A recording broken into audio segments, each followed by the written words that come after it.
नमस्कार मित्रों, मैं किशोर पारिक किशोर जयपुर काव्य साधक स्टूडियो से।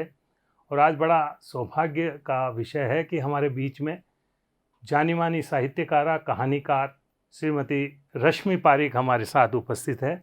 मैं हार्दिक स्वागत और अभिनंदन करता हूं रश्मि जी आपका। कहानी एक साहित्यिक विधा है जिसमें हम समाज के विभिन्न पात्रों को लेकर अपने मन की बात, जिसमें प्रेम, वात्सल्य, घृणा, ये वो उनका इतना खूबसूरती से हम लोग समाज के सामने रखते हैं।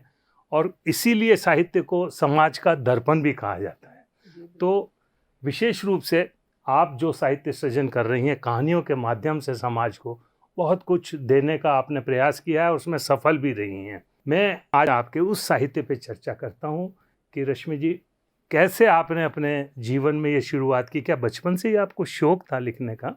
नहीं, मेरे को लिखने का शौक नहीं था, मैं पढ़ने का बहुत शौक था मुझे। अच्छा। मैं बहुत अच्छे उसमें मेरे भाई साहब थे, उन्होंने मुझे विधानसभा की जो लाइब्रेरी, उसमें से मुझे अच्छे साहित्यकारों की बुक्स ला के दी थी। और फिर मैं एक डायरी भी लिखती थी। फिर जब मेरी शादी के बाद मैंने एक पहली कहानी लिखी आत्मसंतोष करके, वो दहेज पे थी, वो राजस्थान पत्रिका में छपी वो। उस समय क्या था कि जब पत्रिका में कहानी छपती थी तो नीचे राइटर का नाम भी आता था, नाम आता था, एड्रेस आता था। तो उसमें क्या इतनी सारी चिट्ठियां आती थी मेरे पास। हमारे ससुर जी से कैलाश चंद्र जी पारिक, वो बहुत खुश हुए और वो हर चिट्ठी का जवाब मुझसे लिखवाते थे। उसके बाद धीरे धीरे मैं लिखती गई। तो ये अनवरत आपके साहित्य सृजन और यात्रा राजस्थान पत्रिका में भेजी तो वहाँ छपी तो अच्छा लगा। फिर दैनिक भास्कर आया तो दैनिक भास्कर में भेजी, धीरे धीरे छपी।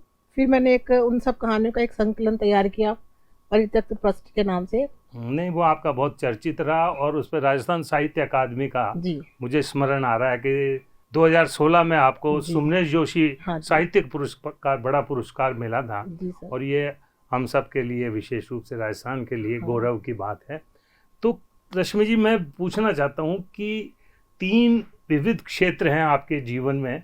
आप परिवार को भी आप देखती हैं, आप राजकीय सेवा में भी एक अधिकारी के रूप में हैं, वो काम भी आप सकुशल निर्वहन कर रही हैं, और उसके साथ साथ साहित्य सृजन। तो इतने अलग अलग क्षेत्रों के अंदर किस तरह से आप तालमेल करती हैं, मैं जानना चाहता हूँ। और हमारे विशेष रूप से श्रोताओं को और दर्शकों को मैं बताना चाहता हूँ। ऐसा है किशोर जी की जो मन की, नारी की जो पीड़ा है, वो शब्दों के रूप में पन्नों पर उतरती गई और वो कहानियां बनती गई।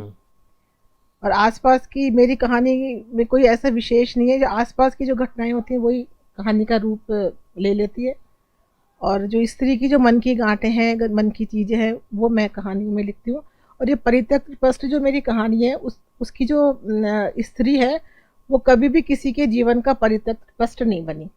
वो उसने हमेशा अपने जीवन में एक नया मुकाम हासिल किया, किसी के सामने झुकी नहीं, मान ही नहीं बनी रही। वो जैसे प्रेम हो या श्रद्धा हो, किसी भी चीज में वो हमेशा कभी भी किसी के सामने झुकी। मतलब आप कहना चाहती हैं कि नारी नारायणी के रूप में, स्वयं सिद्धा के रूप में, और एक शक्ति के रूप में समाज के सामने। लेकिन आपकी जो ये कहानी संग्रह है, इसका जो ये आपने जो रखा है, परित्यक्त शब्द आते ही थोड़ा सा मैं चौंकता हूँ, विशेष रूप से, क्योंकि इस शब्द से दूसरा एक अर्थ भी निकलता है। लेकिन जब अंदर हम कहानियों के भीतर और हम झांक के देखते हैं, तो नारी मन की वो गहराइयाँ, नारी मन के वो विषय जिसमें प्रेम भी है, आस्था भी है, समर्पण है, माँ का प्यार भी है, ये सब उसके अंदर आपने बहुत ही खूबसूरती से आपने उसके अंदर उकेरा है, कहने की कोशिश की है।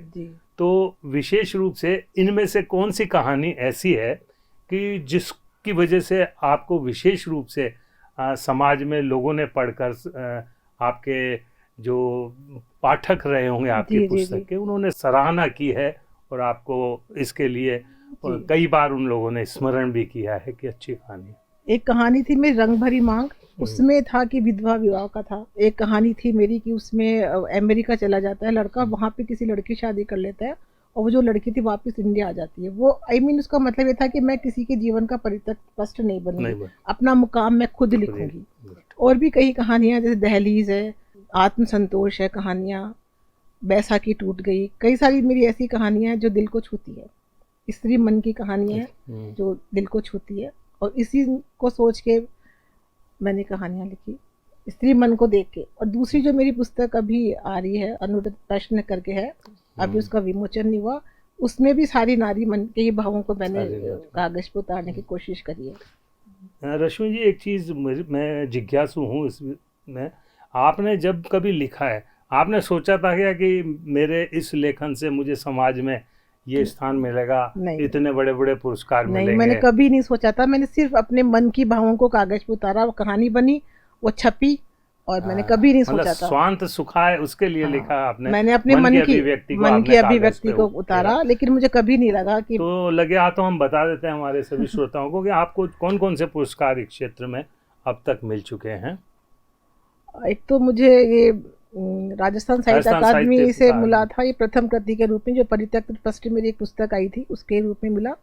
उसके अलावा एक स्पंदन साहित्य संस्थान है जयपुर में, वो कुमुद टिक्कू साहित्यकार पुरस्कार है, वो हर बार ही मैडम नीलिमा टिक्कू जी आयोजित करती है। उस पर मुझे 2016 से लेकर 2021 तक निरंतर हर वर्ष मुझे श्रेष्ठ कहानीकार का पुरस्कार मिला है। और एक अदबी उड़ान करके उदयपुर से, उसमें भी श्रेष्ठ कहानी का मिला है। कई सारे हैं, जैसे अभी अखिलेश पालेरा जी द्वारा शब्द निष्ठा में भी मुझे एक कहानी मेरी पुरस्कृत हुई है, उसमें मुझे पुरस्कार मिला है। तो विशेष रूप से आपको प्रेरणाएं जो मिली बचपन से, तो आप लिखती रही हैं, ज्यादा प्रेरणा मुझे मेरे ससुर जी ने दी, ससुर साहब ने दी, और मेरे जो फादर थे करण लाल जी, उन्होंने भी मुझे प्रोत्साहित किया। और अब परिवार के लोगों का क्या सपोर्ट मिलता है? हाँ, अब मेरी मदर इन लॉ है और मेरे हस्बैंड है, बच्चे हैं, सब मुझे सपोर्ट करते हैं, लिखने के लिए प्रेरित करते हैं। इन दिनों क्या लेखन चल रहा है आपका विशेष? इन दिनों मैं एक उपन्यास चालू किया है। अच्छा, तीसरी कृति, पूरा एक कहानी का एक नॉवल चल रहा है मेरा। वो किस विषय पर है? वो भी सब नारी मन पे ही है। नारी और मन कुछ ये जो थर्ड जेंडर है उस पे लिखने का मैं प्रयास कर रही हूँ। बहुत महत्वपूर्ण विषय आपने। और विशेष रूप से पूरे इस समाज का जो है 50% भाग नारी है। और ज़्यादातर मैं देखता हूँ कि जटिलताएं, समस्याएं जो है नारियों को लेकर, महिलाओं को लेकर हमारे समाज में ज़्यादा है। जी जी। लेकिन आपकी ये जो साहित्य यात्रा है, ये और भी जो हमारे नए लिखने वाले हैं जी, और जिनके मन में कल्पना होती है कि हम कैसा लिख पाएंगे, क्या लिख पाएंगे, आपकी पूरी इस कहानी से ये सीखने को मिलता है कि जो भी मन के भाव हैं, यदि उन्हें हम निश्चल भाव से हम कागज पर उतारते जाएं, तो वो ही एक बहुत बड़ी कहानी के रूप में और समाज को कुछ प्रेरणा देने के रूप में हो सकती है। मैं विशेष रूप से चाहूँगा कि आप कोई संदेश हमारे जो युवा साहित्यकार हैं उनको कुछ देना चाहें। मैं तो ये कहना चाहती हूँ हर स्त्री को या हर उस पुरुष को, मतलब जो भी यंग जनरेशन है, हर रिश्ता एक प्यार और सम्मान से बंधा हुआ रहता है। कोई भी रिश्ता हो, चाहे वो हस्बैंड वाइफ का हो या बहन भाई का हो, जब तक आपके मन में एक दूसरे के प्रति स्नेह और सम्मान नहीं होगा तो वो रिश्ता नहीं चल पाता। तो आप जिस भी रिश्ते से बंधे उसको सम्मान दें, उससे प्यार करें, फैमिली में सबको प्यार करें, सम्मान दें। और अगर आपका जो भी शौक है वो लिखें और अनवरत लिखते रहें। लिखने की कोई आयु भी नहीं होती। मैंने भी बहुत लेट लिखना शुरू किया था, तो आप हमेशा लिखें, अच्छा लिखें। जितना लिखेंगे, जितना पढ़ेंगे उतना अच्छा लिखेंगे। अब मैं बहुत आभार व्यक्त करती हूँ आपका कि आपने मुझे स्टूडियो में बुलाया और मेरा साक्षात्कार किया। बहुत बहुत आभार रश्मि जी, बहुत बहुत धन्यवाद किशोर जी आपको। ये थी हमारे साथ में आज रश्मि पारिक, कि जिन्होंने जीवन के हर क्षेत्र में अपनी जो नारी की भूमिका है उसको बेहतरीन तरीके से निर्वहन करते हुए, चाहे परिवार की एक सदस्य के रूप में हो, गृह संचालिका के रूप में हो, गृहिणी के रूप में हो, या राजकीय सेवा के अंदर अपनी जो भूमिका है, महत्वपूर्ण भूमिका, वो निभाते हुए साथ में इस साहित्य सृजन में अनवरत रूप से लगी हुई हैं। ये हम सब के लिए, समाज के लिए प्रेरणा की बात है। मैं बहुत बहुत शुभकामनाएं अर्पित करता हूँ। इसी तरह आपकी लेखनी चलती रहे और समाज को नई दिशा देती रहे। इसी के साथ बहुत बहुत आभार, शुभकामनाएं। जय हिंद, वंदे मातरम।